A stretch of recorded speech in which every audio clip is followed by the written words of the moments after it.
성도를 위한 PT 10번째 신약과 구약. 예수 그리스도는 어제나 오늘이나 영원토록 동일하시니라. 성경은 신약과 구약으로 구분할 수 있습니다.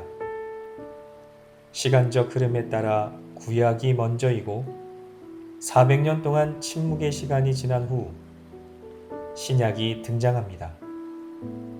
구약은 창세기부터 말라기까지 39권으로 구성되었고, 신약은 마태복음부터 요한계시록까지 27권으로 구성되어 있습니다. 신약과 구약이라는 이름으로 나뉘어져 있으니 서로 다른 내용의 언약을 이야기하는 것이라고 생각하기 쉽지만, 신약과 구약에 나타난 언약의 실체는 하나이며 동일합니다. 다만 각 시대와 상황에 맞게 하나님의 계시는 다양하게 나타났기에 신약과 구약으로 구분하는 것입니다. 그래서 신약과 구약은 복음의 내용에 있어서는 통일성을, 그 복음을 계시한 방법에 있어서는 다양성을 보인다고 할 수 있습니다. 먼저 신구약 성경의 동일한 언약의 실체부터 살펴보겠습니다. 시대와 상관없이 성경이 말하는 중보자, 구원자, 메시아, 즉 그리스도는 예수님 한 분이십니다. 오직 하나님의 어린 양 되신 예수 그리스도를 통해 구원을 받으며 오직 예수 그리스도의 대속의 은혜로 말미암아 하나님의 자녀가 되어 영원한 생명을 누릴 수 있습니다. 그것이 성경 전체가 말해주고 있는 복음의 내용이며 모든 신구약 성도들이 함께 고백한 믿음의 내용입니다. 성경 전체를 흐르는 이 변하지 않는 진리로 말미암아 우리는 영원한 생명에 대한 소망을 갖게 되며 아무런 공로와 의가 없는 죄인들이 하나님의 거부할 수 없는 은혜로 말미암아 그의 나라의 백성으로 거듭난다는 믿음을 소유하게 되는 것입니다.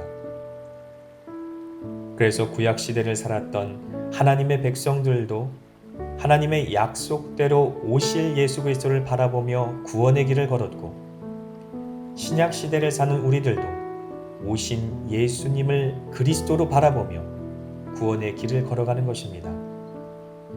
신구약 성도 모두 같은 믿음 안에 한 하나님의 나라, 그의 소유, 그의 백성이 된 것입니다.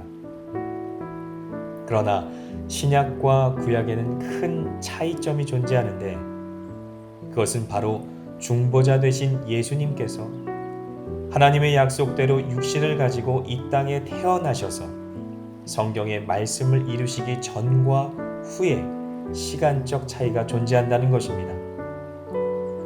그래서 구약 시대를 살아가던 성도들은 오실 예수님과 성취될 복음을 바라보고 믿음의 길을 걸었고, 신약 시대를 살아가는 성도들은 이미 오신 예수님과 이미 성취된 복음을 바라보고 믿음의 길을 걷는 것입니다. 실제로 구약의 내용을 살펴보면 중보자나 복음 사건을 그 실제 모습이 아닌 그것의 모양, 형상, 모형, 그림자들로 나타낼 수밖에 없었던 것은 아직 그 실제 중보자가 오시지 않았고 아직 그 실제 복음 사건이 완전히 이루어지지 않았기 때문입니다. 묵상을 위한 질문.